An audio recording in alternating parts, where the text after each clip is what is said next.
অন্নপূর্ণার টাকা বসে, বসে পাবেন? একদমই না। আপনার অন্নপূর্ণার টাকা পেতে হলে সরকারের কিছু নির্ধারিত নিয়ম-কানুন আপনাকে মেনে চলতে হবে।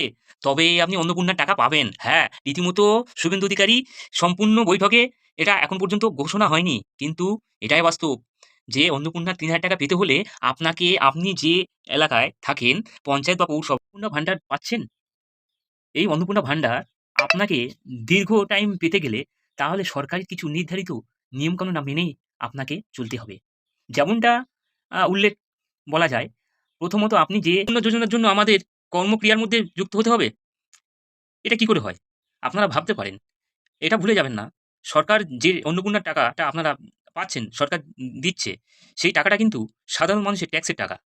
আজকের ভেবে দেখবেন এই টাকাটা অন্নপূর্ণা যোজনার আপনার যে টাকাটা দেয়া হচ্ছে, এই টাকাটা বাজে খাতে যাতে না হয়।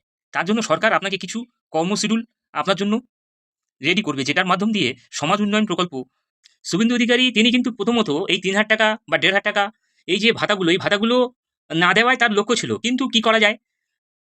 প্রাক্তন মুখ্যমন্ত্রী মমতা ব্যানার্জির সময়কালীন তখন যে লক্ষ্মীর ভান্ডার যে ৳১,৫০০ করে দেওয়া হচ্ছিল, সাধারণ মানুষের যে ৳১,৫০০ যে বন্ধ যাতে না হয়, তার জন্য কিন্তু শুভেন্দু অধিকারী তার নিজের জায়গাটা গড়ার জন্য তাকে ৳৩,০০০ ভাতা ঘোষণা করা হয়েছিল রীতিমতো। তো এই যে টাকাটা সাধারণ মানুষকে দেওয়া হচ্ছে, এটা কিন্তু ভেবে দেখবেন এই টাকাটা কিন্তু শিক্ষিত যুব সমাজ এবং বেকার যুবক-যুবতী তাদের কিন্তু একটা ক্ষতির পথে, তারা কিন্তু একটা লোকসানের পথে। তাদের ভবিষ্যতের কর্মসূচি সম্পূর্ণ পঙ্গু। তো সেই দিক দিয়ে ভেবে যদি দেখা যায়, তাহলে এই টাকাটা, এই যে ভাতাটা, এটা কিন্তু আপনি যে বসে, বসে পাবেন, সরকার এটা দিয়ে যাবেন, এটা কখনো মেনে নেওয়া যায় না বা এটা কখনো হতে পারে না। তার জন্য কিন্তু এটা কিন্তু সিদ্ধান্ত নেওয়া হয়েছে, যে সিদ্ধান্তে আপনাদের কিন্তু এই কর্মযোগাযোগ মাধ্যমটা কিন্তু থাকবেই অতি অবশ্যই। এটা প্রয়োজন, এটা দরকার।